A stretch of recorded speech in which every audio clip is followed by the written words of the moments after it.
हाय business owners, क्या आप जानते हो एक बिजनेस ओनर ने ई कॉमर्स को यूज करके अपने बिजनेस को मल्टीफोल्ड कैसे ग्रो किया?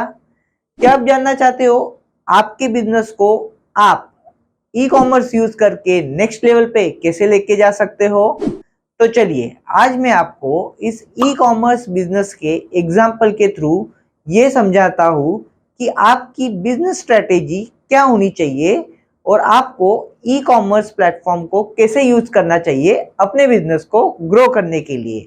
मैं चाहता हूँ कि आप ये एग्जाम्पल अच्छे से सुनिए और इस जैसा कुछ अपने बिजनेस में इंप्लीमेंट करके अपने बिजनेस को भी ग्रो करो। ई कॉमर्स एक अच्छा टूल है बिजनेस ग्रो करने के लिए, पर जनरली ये माना जाता है कि ई कॉमर्स बिजनेस चलाने के लिए काफी कैश बर्न करना पड़ता है, प्रोडक्ट्स को मैनेज करना पड़ता है, पैकिंग को मैनेज करना पड़ता है, इन्वेंट्री लेवल्स प्रॉपर रखने पड़ते हैं और ऑपरेशन में तो बहुत झंझट होता है। प्लस जो डिलीवरी जाती है तो बहुत बार ऐसे होता है प्रोडक्ट रिटर्न आ जाता है, रिटर्न पैसा वापस कस्टमर को देना पड़ता है। उसके बाद में बहुत बार ऐसे होता है कि हमने जो प्रोडक्ट भेजा है वो कस्टमर को कभी मिलता ही नहीं है, वो लॉस्ट इन ट्रांजिट हो जाता है। ऐसे बहुत सारे इश्यूज होते हैं एक ई कॉमर्स बिजनेस को लेके। पर फिर भी इतना सब कुछ करके e commerce business can be a very good strategy to grow your business. Let me take example of this e commerce business. ये जो ओनर था ये इलेक्ट्रॉनिक पार्ट्स में डील किया करता था। इसने अपने इलेक्ट्रॉनिक पार्ट्स के बिजनेस को प्रमोट करने के लिए एक ई कॉमर्स वेबसाइट खोला और वो उसको ऑपरेट कर रहा था। एक साल इस वेबसाइट को ऑपरेट करने के बाद में उसको ये समझ में आया कि जितना वो कमा रहा था उस वेबसाइट में से उससे ज्यादा तो उसके ऊपर स्पेंड कर रहा था। तो वो थोड़ा कंफ्यूज था। वो ये नहीं समझ पा रहा था कि उसने किस प्रोडक्ट को बेचना चाहिए इस ई कॉमर्स वेबसाइट के ऊपर, किस प्रोडक्ट को बेचे और किस प्राइस में बेचे। क्योंकि ई कॉमर्स में कंपटीशन बहुत होता है, सर्चेस ज़्यादा होते हैं, लोग अलग अलग वेबसाइट पे जाके चेक करते हैं कि आप कौन सा प्रोडक्ट क्या रेट पे बेच रहे हो और कौन से कंपनी का है वो। तो उसके वजह से उसको बड़ा डिफिकल्टी जा रहा था।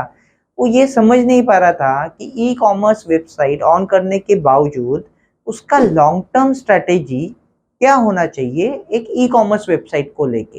एट दिस पॉइंट जब हम उनके कनेक्ट में आए, हमने ये एनालाइज किया कि उनके कुछ प्रोडक्ट इंडस्ट्री में हमेशा डिमांड में रहते हैं।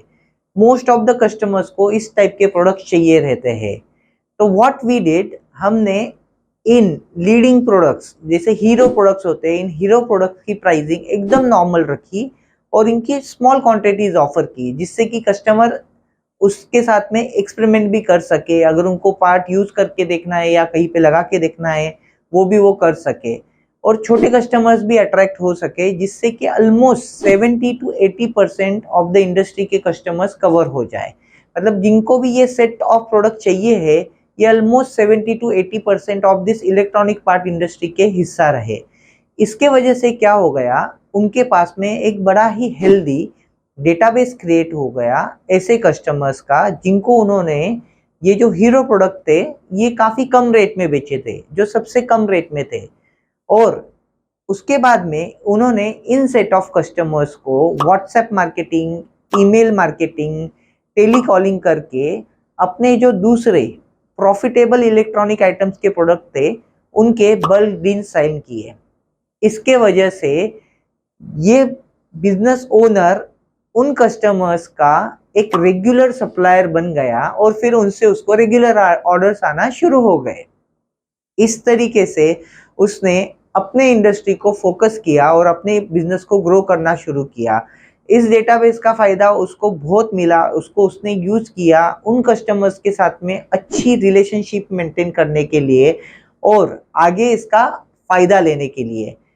तो इस बिजनेस ओनर के जैसे आप भी ई कॉमर्स को यूज करके अपने बिजनेस को ग्रो कर सकते हो। बस आपको एक करेक्ट स्ट्रेटेजी, कौन सा प्रोडक्ट आपको सेल करना है, कौन सा आपका हीरो प्रोडक्ट बन सकता है, इसके ऊपर थोड़ा फोकस करना होगा। और एक अच्छी स्ट्रेटेजी के साथ में अगर आप आपके बिजनेस को ग्रो करते हो तो डेफिनेटली ये पॉसिबल है। आज हमने क्या सीखा इस एग्जाम्पल से, इसको अभी हम समराइज करते हैं। अगर आपके भी कुछ क्वेश्चंस है इस पर्टिकुलर एग्जाम्पल को लेके तो आप हमें लिख सकते हैं, हमने डिस्क्रिप्शन में एक लिंक दिया है उसके ऊपर। आज हमने ये सीखा कि ई कॉमर्स एक अच्छा तरीका, एक अच्छा टूल हो सकता है अगर आप उसको यूज करना जानते हो एक परफेक्ट बिजनेस स्ट्रेटेजी के साथ में। प्लस आज हमने ये भी देखा कि कुछ प्रोडक्ट ई कॉमर्स पे सेल करना लॉस मेकिंग हो सकता है, पर अगर हम प्रॉफिटेबल प्रोडक्ट्स को रेगुलरली या बल्क में सेल करके इस लॉस को अगर कॉम्पेंसेट कर सकते हैं तो ई कॉमर्स एक अच्छा प्लेटफॉर्म है। प्लस हमारे लिए ये भी ज़रूरी है कि अगर कुछ प्रोडक्ट सेल करके, कुछ हीरो प्रोडक्ट सेल करके अगर हम इंडस्ट्री के कस्टमर्स का डेटा ले सकते हैं और फिर इस डेटा पे रीमार्केटिंग करके हम बल्क ऑर्डर या अपने प्रॉफिटेबल प्रोडक्ट्स को सेल कर सकते हैं, तो भी ई कॉमर्स बहुत अच्छे से काम करता है।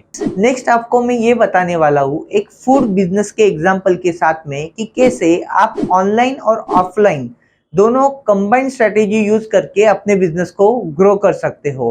फिर मैं आपको एक शैम्पू बिजनेस के एग्जाम्पल के साथ में ये समझाऊंगा कि क्यों डिस्ट्रीब्यूटर्स आपके पास में आएंगे आपका प्रोडक्ट मांगने के लिए या बेचने के लिए।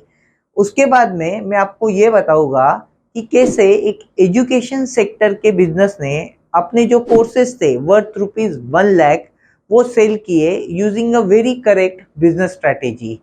होप मेरे ये वीडियोस भी आपको बहुत पसंद आएंगे।